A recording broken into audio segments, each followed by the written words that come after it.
Hello guys, welcome back to my blog. आज का मुझे काଣା करबी बोलिक भावुली। छुट्टी अच्छी आज का जेहेतु खरा बढ़ीगला तो 3 दिन छुट्टी कर देचे। तो मुझे भावली आज का काଣା करबी कहीकि एंदा तो किसी स्पेशल नहीं था मोर लाइफ थी। तो काଣା भी देखा भी भावसी बेले बेले आउ खाली जहाँ रांधसी बाढ़सी खाएसी हेगरा सब देखुतीसी। मुझे जानी बोर लगुवा बाकी आउ किसी तो काम नहीं न।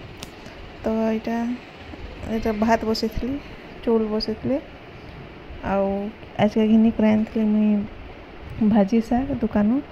तो है भाजी शाग के काटबी रखी साइड तो तारा बाहर के जाइए बोले एत खरा लगला मुझे पानी पी पकाली से ग्लूकोज पानी पूरा आज का मुड़ बुले जाऊला एत खरा पूरा मैंने दारिंगबाड़ी नहीं खरा हो। तो मुझे भावुचे आमर गाँव में केते खरा हो इमाजिन कर मत डर लगलान।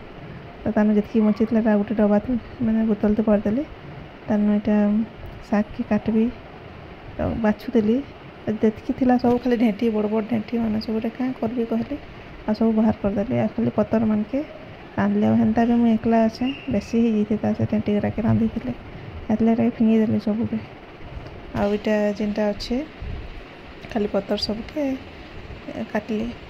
तो खूब लेके देखा जाऊे पूरा खुरा होचे बाकी जान तो शाग के रांधीदे टिके बागी से। तो जनकर लगिन सफिसीयेंट मोर लगिन कहले चला एतकीटा। तो ये भल से धोईदेली किसी नहीं खाली शाग तो मत कि मिसाले भल लगे खाली बरी के टिके आगन भाजी दे रखी देती घरे जेन बनासन बरी तेणु यहाँ के तेल आउ सरसों नहीं तेल आउ टिके बाकी ये देदेली लहसुन टिके देदेली आपको भाजीदेली तेणु से जेन बरी भाजी हे बरी के मिसे देती भी बढ़िया लगुला आ नून टिके देती खाली बाकी नूनटा अतका है जानी नहीं पार्ली मैंने शागटा खूब देखा जाते से पकाले मैंने शागर बेसी अमाउंट होगला हेल्ले मुझे भावली कि अतका नून दरकार है कहीकि आ नून टे अतका पकई देती बाकी भात टे नून देती मैंने भात तो नून देले भी आसे तो हेतु लगे टे मैनेज होगला खाई पकाली। तो यहाँ देखिए शागटा गोटे कढ़ई लेखे देखा जाऊे नून देख मैं 5-6 थर देदेली है केनता लगी इमाजिन कर लास्ट बरी टे देदेली जेन बरीटा था एतकी है से कढ़ईटा एतकी शाग तान पखाल खरा मासे भात भल लगवार पखाल सब बेस्ट आ बासी एगला पखाल बोले तो आहरी टेस्टी। तो यहाँ बाढ़ुचे मोर लगी 12 बजे रांधि सारे यहाँ करेन्ट नहीं थिला तो अंधार अंधार देखा जाता शागटा बाढ़ली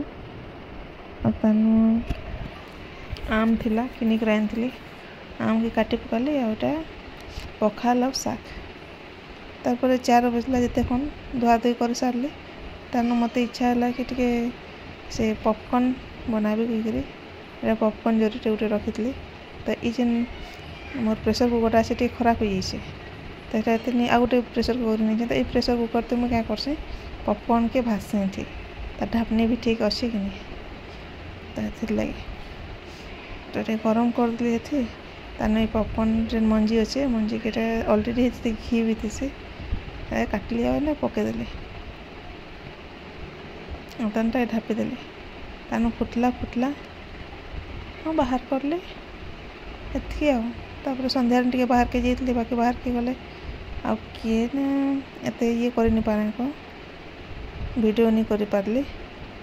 तो आज लगे एतकी भल लगे लाइक कमेंट शेयर करब आ thank you so much for watching.